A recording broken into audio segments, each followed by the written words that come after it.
और अब बात यूपी में 12 विधान परिषद की सीटों के लिए हो रहे चुनाव की। यूपी में विधान परिषद के चुनाव इस बार खासे दिलचस्प मोड़ पर पहुंच गए हैं। 12 सीटों के लिए मुकाबले में 13 प्रत्याशी मैदान में हैं और सभी अपनी अपनी जीत के दावे कर रहे हैं। अब सवाल ये कि आखिर ये होगा कैसे, देखिए रिपोर्ट। यूपी विधान परिषद का चुनाव सियासी दलों के लिए कुनबा बचाने की कसरत बनकर रह गए हैं। 12 सीटों के मुकाबले खड़े 13 प्रत्याशियों का दांव क्या होगा, ये फिलहाल साफ नहीं है। लेकिन हाँ, इतना जरूर तय है कि अच्छों की सियासी निष्ठा दांव पर लगी हुई है। हालांकि जीत के दावे सभी कर रहे हैं।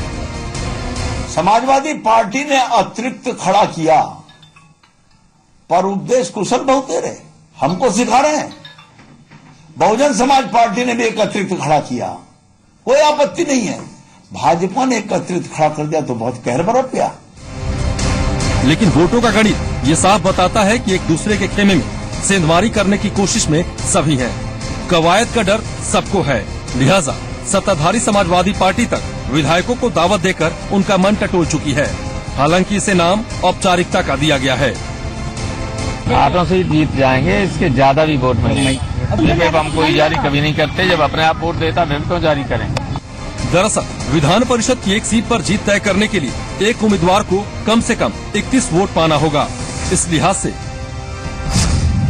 समाजवादी पार्टी 7 सीटें जीत सकती है, लेकिन उसने 8 प्रत्याशी खड़े किए हैं।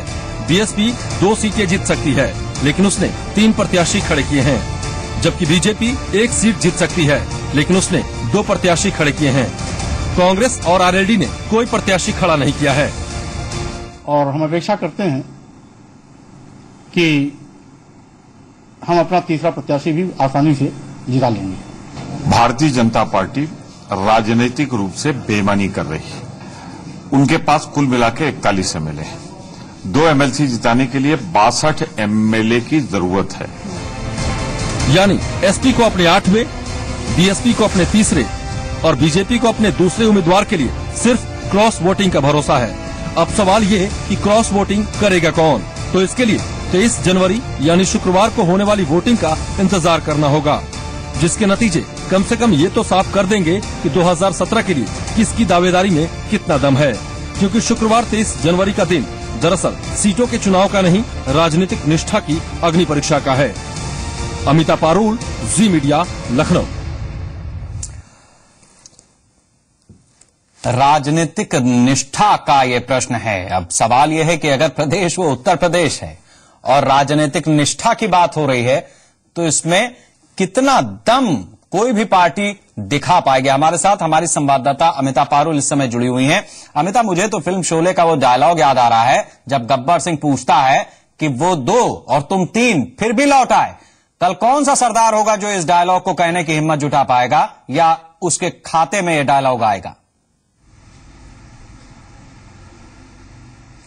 शेखर, अब इसी बात की परीक्षा होनी है। जिस तरह से राजनीतिक निष्ठा का सवाल उठ रहा है और यूपी के सभी विधायक होंगे जो वोट करेंगे, तो अब ये देखना है कि किसकी राजनीतिक निष्ठा किसकी तरफ होती है।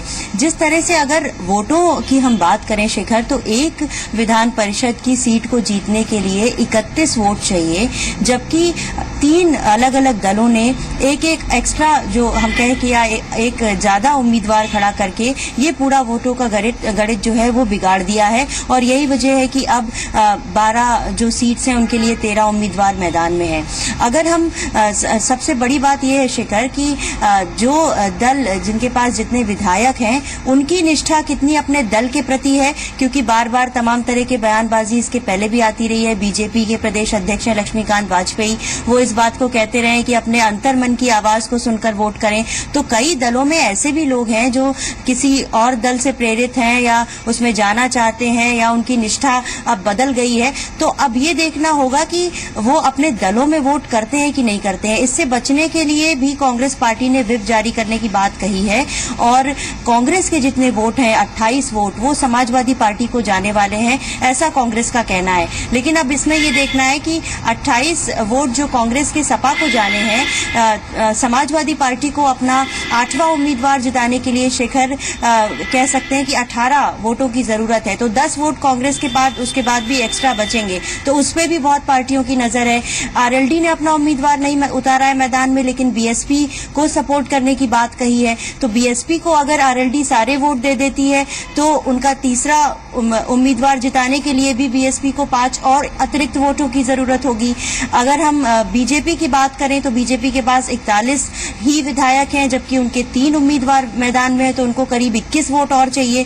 तो ये जो पूरा वोटों का गणित है शेखर, वो बिगड़ गया है इन जो ज्यादा उम्मीदवार खड़े होने की वजह से, और यही वजह कि अब राजनीतिक निष्ठा के ऊपर प्रश्न उठाया जा रहा है। और जिस तरह से सपोर्ट करने की बात कही गई है, आरएलडी जो है वो बीएसपी को सपोर्ट कर रही है, कांग्रेस समाजवादी पार्टी को सपोर्ट कर रही है, बीजेपी कहीं न कहीं अलग थलग जरूर नजर आ रही है, लेकिन निर्दलीय विधायकों को और जो अन्य छोटे दलों के विधायक हैं उनकी संख्या अगर मिला लें तो वो 16 है। तो बीजेपी इनके ऊपर भी टारगेट कर रही है और उससे ये लग रहा है कि जो और पार्टियों के वोट हैं वो भी उसे मिल सकते हैं। तो दावे सबके मजबूत हैं। अब ये देखना है कि कल जब वोटिंग होती है और जब काउंटिंग शुरू होगी शाम 5 बजे, तब क्या कुछ नतीजे सामने आते हैं, क्योंकि सब अपनी तरफ से दम भर रहे हैं कि उनके पास अपने उम्मीदवार जिताने के लिए बिल्कुल। अमिता, ये आपने सारी जो मोहरे सेट किए गए हैं, या कह दीजिए कि जिस तरीके से गुणागणित बैठा ली गई है, वो तो आपने हमारे दर्शकों को बता दिया, और खासतौर से आपने एक्स्ट्राज में बताया है कि जैसे कांग्रेस और आरएलडी अपने प्रत्याशी नहीं उतारी तो उनके जो एक्स्ट्रा वोट्स आ रहे हैं वो कहां किस खांचे में जा रहे हैं। मेरी नजर उस पर नहीं है, मेरी नजर इस बात पर है कि समाजवादी पार्टी और बहुजन समाज पार्टी के जो मौजूदा विधायक हैं, क्या वो भी पार्टी से रिबेल कर सकते हैं, और इसके पीछे आधार वो बीजेपी नेताओं के बयान हैं, जिसमें वो लगातार कहते रहे। संगीत सोम ने अभी कुछ दिन पहले कहा था कि 25-30 समाजवादी पार्टी के विधायक उनके संपर्क में हैं। चुनाव के समय उमा भारती और तमाम बीजेपी के नेता कह रहे थे। इसी तरीके से बीएसपी के लिए भी बड़ी साइलेंट एक बात बीजेपी के भीतर चलती रही कि साहब उनके भी विधायक हमारे खाते में आ सकते हैं, क्योंकि 2017 में बीजेपी ही सरकार बनाने जा रही। तो ये एक हवा बना करके मैं आपसे जानना चाहूंगा कि क्या ये दोनों पार्टियां अपने विधायकों को इंटैक्ट रख पाएंगी, जबकि रामगोपाल यादव ये कह रहे हैं कि जब अपना विधायक वोट दे रहा है तो व्हिप जारी करने की जरूरत क्या है?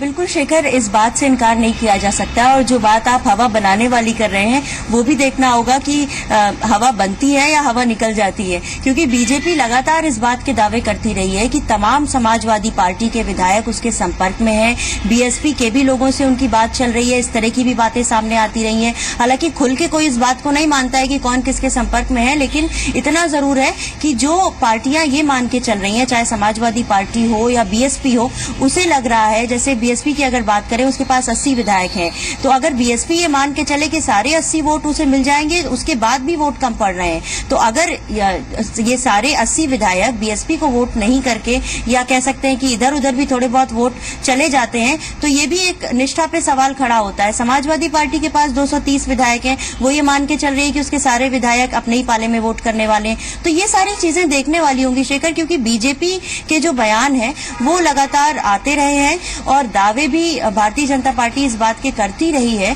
कि तमाम और दलों के लोग उसके संपर्क में हैं। तो अगर ऐसा है तो ये कल नजर आ जाएगा, और कितने दावों में सच्चाई है ये भी जब कल रिजल्ट आएगा तब सबके सामने होगा, क्योंकि समाजवादी पार्टी का भी एक कह सकते हैं 8वां प्रत्याशी है जो जिताने के लिए उसे जद्दोजहद करनी है। बीएसपी का तीसरा उम्मीदवार मैदान में है। उसी तरह अगर हम बीजेपी की बात करें तो उसे करीब 21 वोट चाहिए अपने तीसरे उम्मीदवार को जिताने के लिए। तो तमाम जो दावे सभी दलों के हैं उसकी सच्चाई भी कल विधान परिषद के इन 12 सीटों से सबके सामने आने वाली है। बिल्कुल, बहुत शुक्रिया अमिता इन जानकारियों के लिए और इस चर्चा के लिए।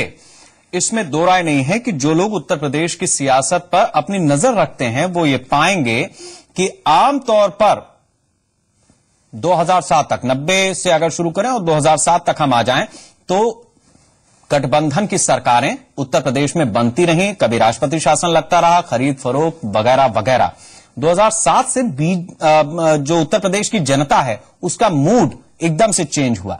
वो जिस पार्टी को जिता रही है एक मुश्त जिता रही है। वो कह रही है कि जिसको भी जिताएंगे तुम्हें पूरी ताकत देंगे और उसके बाद हम तुम्हारा काम देखेंगे। 2007 से 12 बीएसपी, 2012 से 2017 ये टेन्योर चल रहा है समाजवादी पार्टी। 2017 के बाद मैदान खुला है।